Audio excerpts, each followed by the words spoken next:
Welcome to the Women's Digital Health Podcast, a podcast dedicated to learning more about new digital technologies in women's health. We discuss convenient and accessible solutions that support women with common health conditions. Join us as we explore innovations like mobile health applications, sensors, telehealth, and artificial intelligence, plus more. Learn from a board-certified anesthesiologist the best tips to fill in some of your health experience gaps throughout life's journey.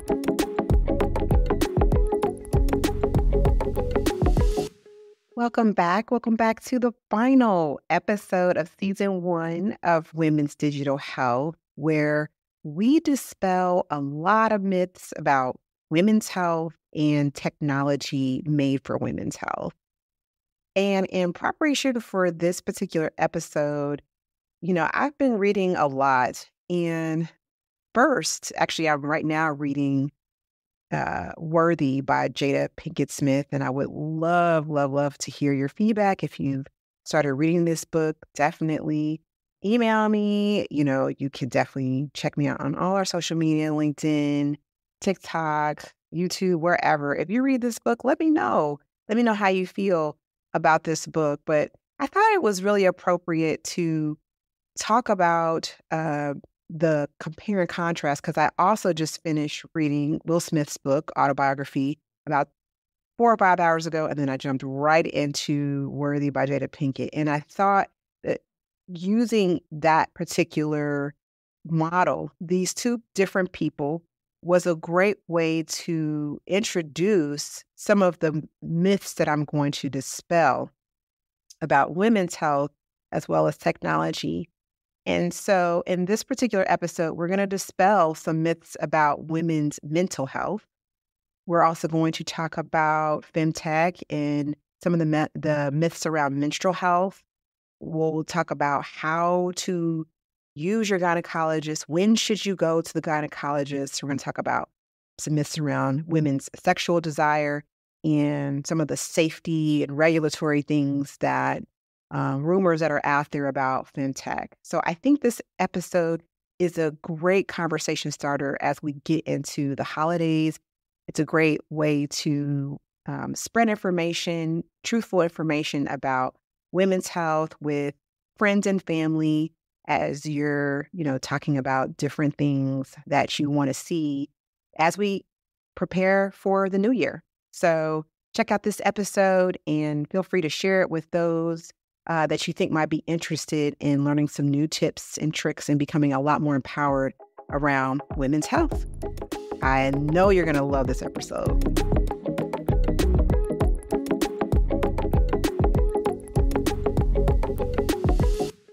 All right, so myth number 1. So as I was saying, I've been reading this book about Will Smith, and, he's talking about how he had challenges really expressing who Willard really is. And I thought that was very interesting because for him, sometimes he felt trapped in expressing a wide array of emotions because of his image. And this is in contrast to Jada Pinkett Smith, where she opens with emotions. And I thought about this a lot because one of the myths that I commonly hear about mental health with women is that women are more emotional than men, and that they're more emotional because they are hormonal. And the reality is that both men and women have emotional experiences. And they may express those emotions differently, but they both experience an array of emotions. And there are multiple factors that contribute to this. It can be genetics, environmental, biological. It can be affected by stress. It can be affected by peers. And that hormonal fluctuations occur not just in women, but they also occur in men.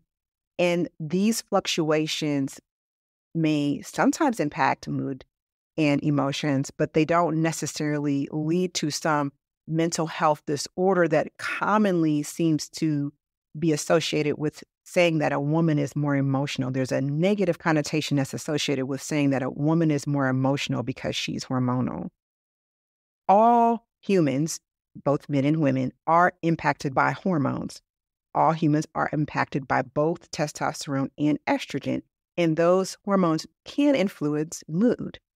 But those hormone fluctuations are not unique to women, and they don't always certainly impact or lead to a mental health disorder. And so I want to make sure we dispel this idea that hormones and emotions impact women more than they do men. Now, many of us may need support when we are having a challenge in our life. And that is where mental health professionals, qualified professionals, become very, very important. And so I want to make sure that we are clear that when someone has an emotional challenge, that you can only determine whether or not someone has a mental health disorder when they are diagnosed by a qualified mental health professional. And I'm saying this because I often hear things like, well, she's mental, and things like that, that is not within the context of getting a diagnosis from a qualified mental health professional. And so I want to make sure we understand that diagnosing someone or determining whether or not someone has a mental health challenge is in the realm of a qualified mental health professional. And lastly, I would like to discuss resilience and coping. So men and women both have the ability to be resilient and cope and deal with the challenges of life. And, there's no difference in their ability. Now, their resources may be different, but they are both just as capable of handling some of the challenges of life equally. And so that is not a gendered specific ability or talent or advantage that one gender has over another.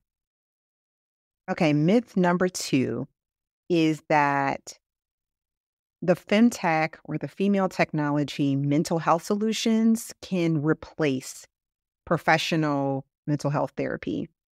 And so the reality is that these Femtech mental health solutions, they were never intended to replace professional therapy or treatment if you need it. It's exciting to actually see the growth of these mental health solutions because, one, they're greatly needed, and number 2, it's very telling that people are becoming a lot more comfortable talking about their challenges with life, and the fact that there are a lot of solutions specifically tailored towards women, I'm incredibly excited about. And it's the reason why I interviewed Dr. Allison Smith, who is the founder of Life, which is an app that is designed to reduce stress and burnout and support those with mild to moderate anxiety using this non-invasive brain stimulation. But I think that an app like Life should be used on top of other forms of treatment like exercise, examining your diet, looking at your peer group to see where support is, increasing your social interactions, as well as considering guidance from a qualified mental health professional. I think that the layering of all of these different tools is the key to success. Oftentimes, I hear people say, well, I tried this particular mental health solution and they only tried one and it didn't work. As someone who has personally dealt with stress and burnout, I can tell you that when I sought out therapy from a mental health professional and I was doing all of the other things, I found it to be incredibly effective rather than just relying on just one of those things. So I hope that helps dispel a myth about these solutions. And we're going to move on to myth number 3. All right. Next myth is that Femtech is only for women. So just for clarity, Femtech is an abbreviated term for female technology. It was coined by the woman Ida B. 10 to describe technologies that are exclusively designed for women's health. And the reality of Femtech only being for women is that while, yes, it primarily addresses women's health, when you solve these health problems for women, you help both men and women.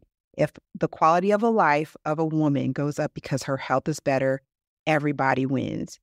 And so I specifically use the term women's digital health because digital health describes all technologies that improve health and wellness for everyone. So women's digital health, we are exploring all technologies to answer the question, how might this technology improve the life of a woman? I think the best example is electronic medical records. They don't have any gender-specific way of trying to improve the life of any particular gender. But the question women's digital health might ask is, how might we improve getting information about women using electronic medical records? How might we improve communication about women's health using the electronic medical record? All right, moving on to myth number 4, and that is that Femtech or women's digital health is just about menstrual tracking and pregnancy apps. The truth is that while, yes, we talk a lot about menstrual tracking and pregnancy, that's definitely a part of Femtech. Femtech, digital health solutions for women, include a wide array of different products and services, not just for fertility, certainly for menopause and breast health and autoimmune disease and sexual health. And while I have to admit the most recent episodes I've done have focused on fertility, the point of those episodes was not just to talk about pregnancy, but it was really to inform you about your reproductive health and how it will teach you about your overall health. And it's the foundation of understanding your personal health, because if you understand your menstrual health, you can have a lot more meaningful conversation about your quality of life, regardless of whether or not you're trying to have a family. Uterine fibroids, endometriosis, polycystic ovary syndrome, these conditions can impact you every day, whether or not you're trying to plan a family or not. And so please check out my conversations with Dr. Samantha Butts, Adriana Hopkins, and Dr. Lene Brayboy to understand, that these conditions and your overall reproductive health has a huge role in your overall quality of life. Those episodes will give you a lot more clarity. Hey listeners, it's Dr. Brandy. Thanks for listening to this episode of Women's Digital Health. Subscribe to Women's Digital Health on your favorite podcast platform. If you want to know even more about how to use technology to improve your health, subscribe to our newsletter on womensdigitalhealth.com. Follow us on Instagram, Facebook, YouTube, and LinkedIn. Enjoy the rest of this episode.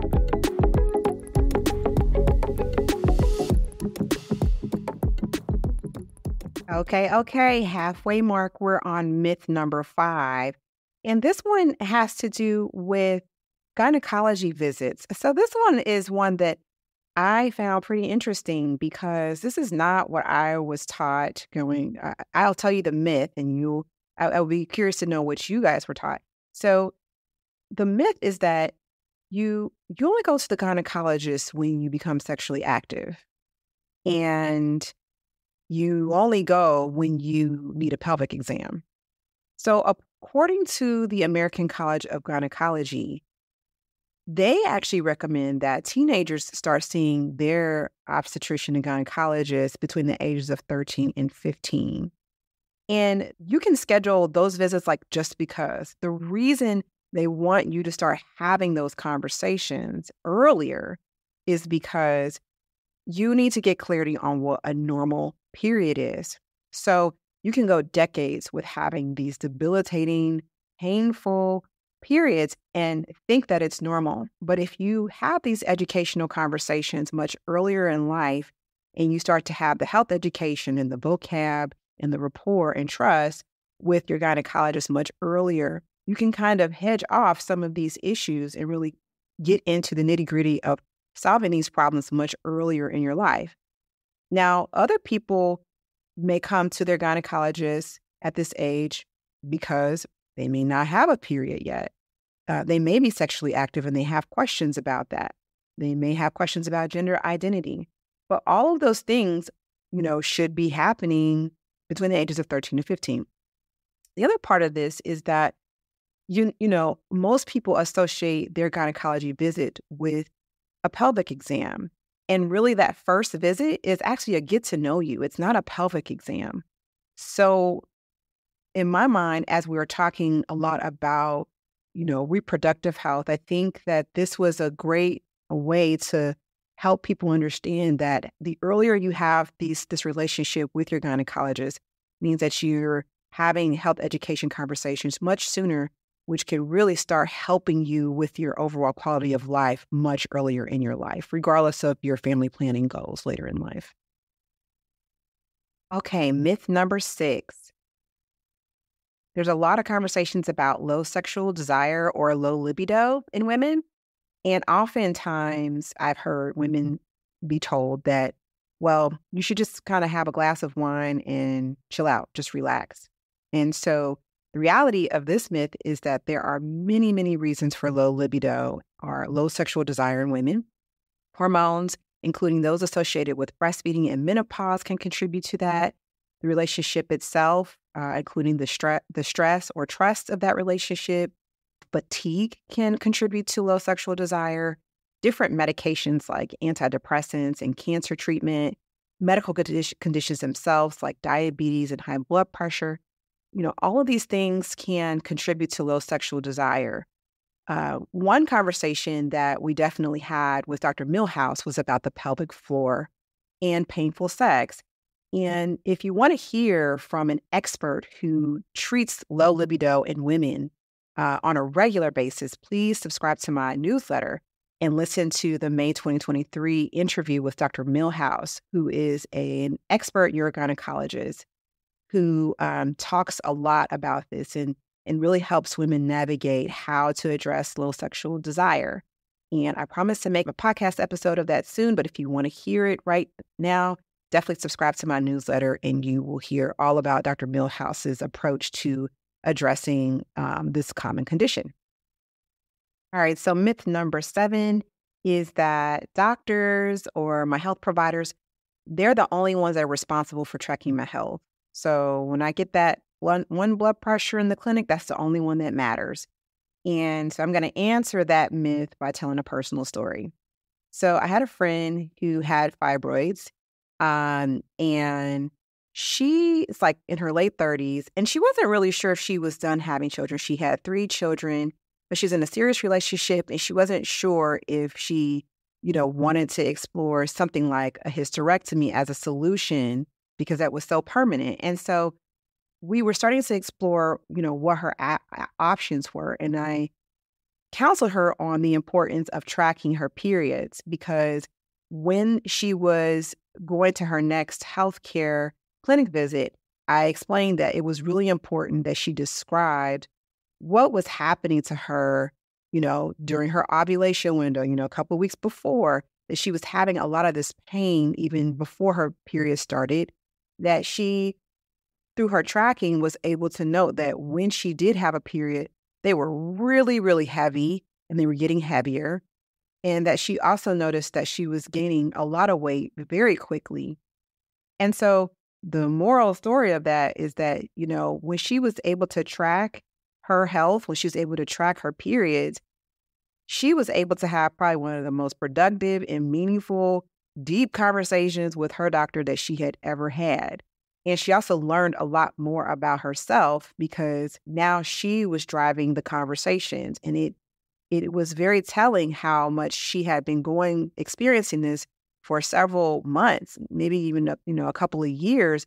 And after she was able to track and use that information in her healthcare visit, she had a much better experience with her doctor. On top of this, it also will help drive things like whether to have surgery or not to have surgery, because now that she knew what this condition was having on her impact of life, she now realized that maybe considering a myomectomy versus a hysterectomy is a difference between the quality of life that she might have. And we talked about what that might look like surgically if she considered either one of those things.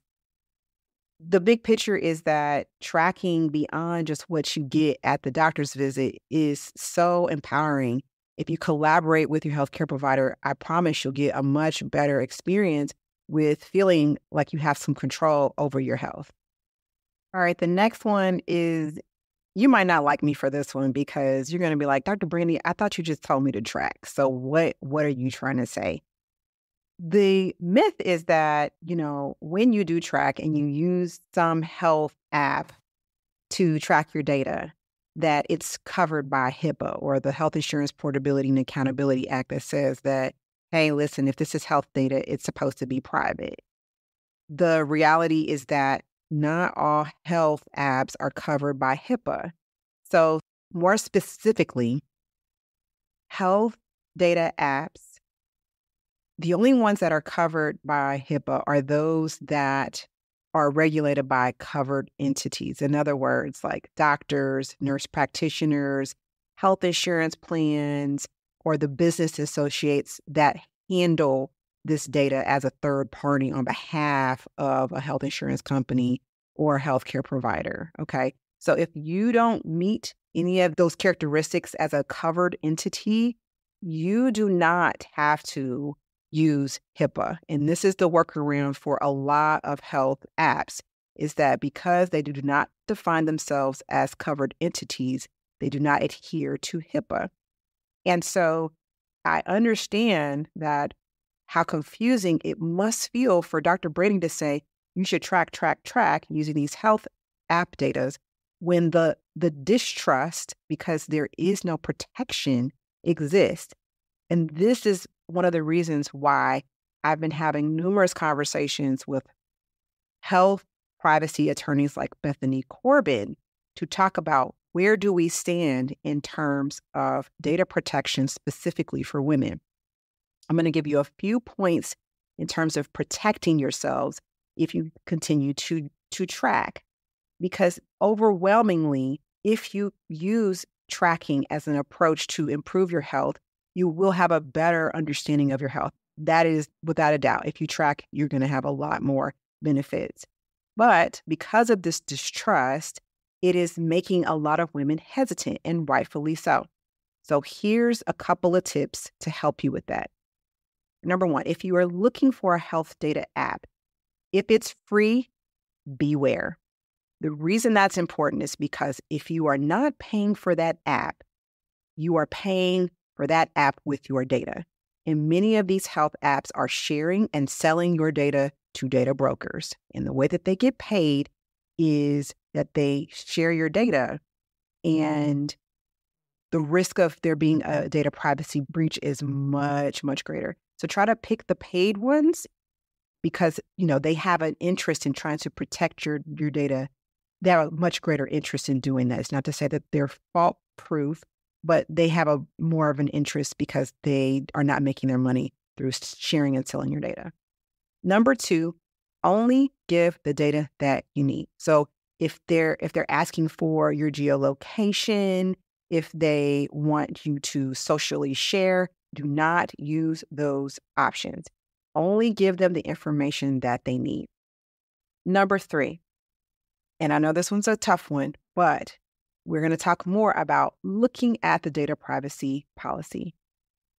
If there's not any other question that you ask, it is, where does my data go? If there's no discussion in that data privacy policy about third-party sharing, in other words, a chance that your data is being shared or sold to a third-party entity, that's a bad sign, okay? Because if they're not even talking about it, you already know that they're probably sharing and selling your data. So those are 3 tips I would highly recommend if you decide to use a health app to track your data, because Dr. Brandy said, hey, you should track. Those are definitely ways to protect yourself. And lastly, if you want to know more about this, check out my interview with Bethany Corbin. It's the October 22 newsletter where we're talking a lot more detail about approaches and how data privacy was impacted post Roe v. Wade and other things that are affecting the way in which women trust or distrust health data apps. All right, so that was myth number 8. Myth number 9 is all about pregnancy. So one of the things that I've heard is that you can get pregnant anytime. And so therefore, if you're trying to get pregnant, you should be having sex every day because any time of your menstrual cycle, you can get pregnant. So the truth of this is that getting pregnant really comes down to your ovulation time. So if you're trying to increase the odds of becoming pregnant, you want to be paying attention to when you ovulate or when the ovary releases an egg. And so ovulation typically is like roughly about 14 days before your period actually starts. And the way that you can tell that you're ovulating is that the cervical mucus or the vaginal discharge, it becomes very sticky and thin and stretchy, like a clear vaginal discharge that you'll see on your panties. And that happens like 1 or 2 days before ovulation. And so 15 to 16 days before your period starts, you want to be paying attention to this window because maybe a couple of days after that, you see that clear vaginal discharge is your ovulation window, which increases the odds of you becoming pregnant if the egg is released during that time. Now, again, the female component is not the only factor that contributes to optimal fertility. You also have to consider sperm quality. And so although ovulation windows are important, and it's a conversation that you may have with your fertility physician, you also need to examine your male component, the quality of sperm, as you make plans around your ovulation window. Okay, myth number 10. So I've heard people say, well, after the age of 40, since your fertility declines, you don't have to worry about getting pregnant. Whew, this one is false. So as more women are choosing to wait to start their family, after they've completed their education, they find a stable partner, they have job stability, the prevalence or the rate of pregnancy for women or those of us who have uteruses over the age of 40 is increasing, and it's increasing nationally as well as globally. With this becoming more prevalent, having these conversations with experts it becomes very important in order to increase the rates of success. And so the reality of getting pregnant after 40 is absolutely, you can totally get pregnant after the age of 40. There's a few things you want to consider. Certainly, yes, we have a fixed number of eggs that we're all born with, and it does decline with age. You reach this peak fertility in your 20s, and by 30, it starts to decline, and by 35, it starts to rapidly decline. But you're still releasing eggs, so, it's possible for you to become pregnant after the age of 40 without assisted reproductive technology. In addition to understanding that there's a possibility of becoming pregnant, just keep in mind that more and more women are seeking assisted reproductive technology to help support them with fertility success. And Dr. Brayboy's interview was very enlightening because she's also talking about how artificial intelligence and other techniques are now being introduced to improve the success rates for fertility even further than what we already are experiencing. I think that in addition to talking about success, we also begin to have more conversations about some of the risks. So in addition to increasing the success rates of fertility after the age of 40, it's important to know that there are risks of, abnormalities and children having congenital malformations in women who are having children over the age of 40. And this is where embryologists and fertility experts really shine because they can tell you a lot more about those risks by examining the embryos before they are implanted. And so making sure that you're on the same page with what you're getting into, I think is important for setting yourself up for success. The other part of this is the risk of things like gestational diabetes, hypertension, and preeclampsia, which are more common in women who choose to have children over the age of 40. And just offering more support, having more conversations and dialogue about how ways we can better support women, I think will improve the outcomes and improve the quality of life of everyone who's choosing to wait until they are psychologically and financially ready to start and grow their family. I have two bonus myths that I want to dispel. The first one is my grandmother had 9 children, and she had her ninth child when she was 48. So if grandma can have her ninth kid at 48, I can have my first at 48. So this one's a little complicated because it's sort of true. You absolutely can have your first child over the age of 40. And I think, certainly using celebrities like Iman and Janet Jackson, who definitely had their child over the age of 40, are common examples of, yes, you can certainly have your first child after the age of 40. Now, I don't know as much about Iman, but I know for sure that Janet Jackson did use assisted reproductive technology to support her first pregnancy. But if we're talking about the chances of having a successful pregnancy over the age of 40 without assisted reproductive technology, the answer is still, yeah, you can still possibly, have a baby, your first baby over the age of 40 without ART. Here's where it gets tricky. If you are deciding to have your first child over 40, there is some evidence that the chances of you having that first pregnancy is much lower than if you had had a pregnancy before the age of 40. And the reason is because there may have been something structural, like maybe some challenges within the fallopian tubes or in the uterus or in the cervix, or some hormonal challenge that wasn't discovered until much later. And so as we know, our ovarian reserve has declined. And if you add anything like a hormonal or structural challenge, it decreases our chances even more with age. Having said that, if you're working with a fertility expert who can really uncover some of these challenges much earlier, your success rate definitely increases. So it's totally possible to have your first child at 45 and 48. And I think that the celebrities are evidence of that. Just keep in mind that having these conversations much earlier in your life, whether or not you're trying to have a family much earlier than that, will most definitely set you up for greater success of having a successful pregnancy when you're ready to start your family. Now, the only additional thing I'll add to this is that the opportunity to actually excel in the women's digital health space is to offer more support for things like gestational diabetes, pregnancy-associated or induced hypertension, and preeclampsia. Because as the number of women who choose to become pregnant over the age of 40 increases, conditions like those also increase. And so we need more innovation in this space to support an ever-changing population of women who deserve the support to have the healthiest pregnancy that they can possibly have.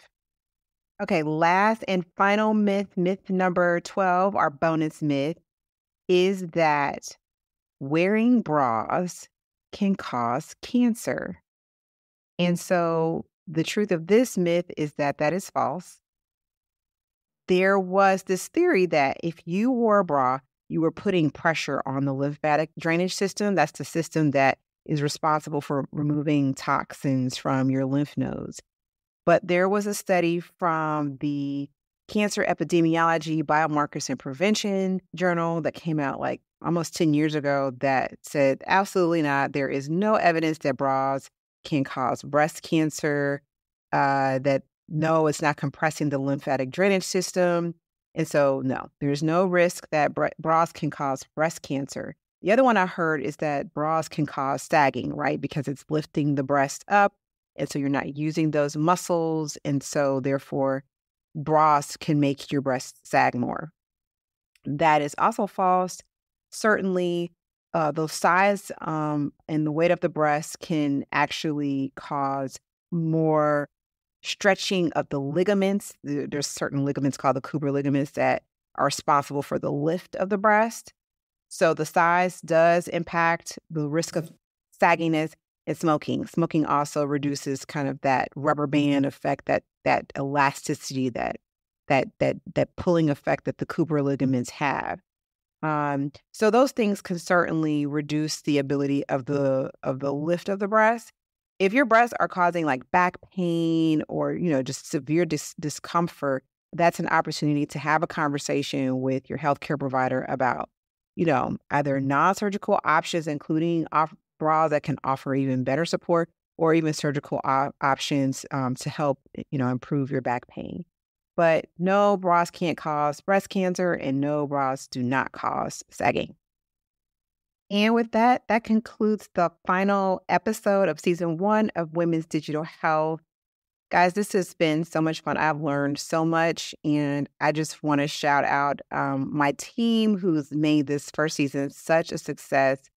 Ashley Vaughn, who's helped me with writing, Emily Ma and Maria Haley Selassie, who have also helped me with a lot of the video and just ideas for the show, Jasmine Villamanca, who handles my social media, and Steve Woodard, who does a lot of the podcast episode editing for me.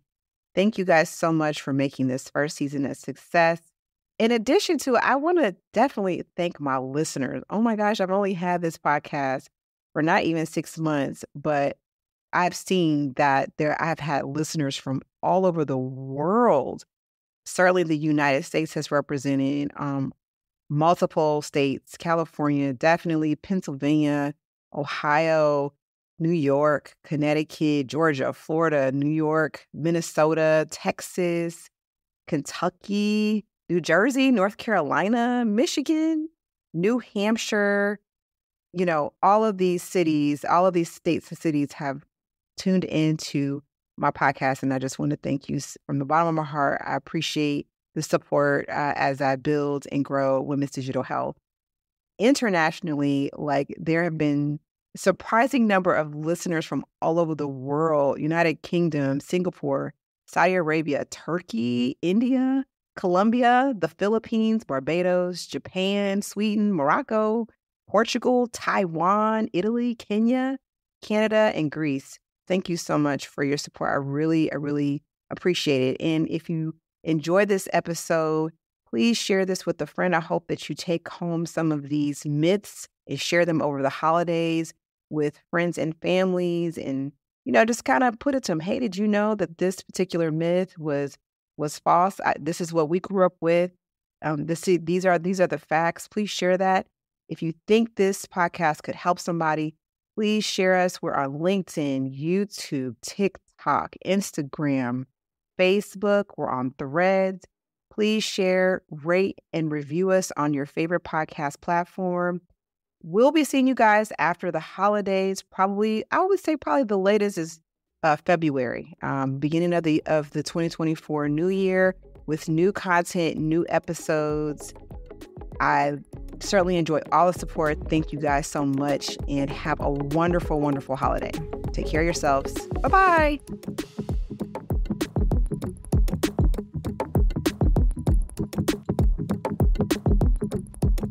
Although I'm a board-certified physician, I am not your physician.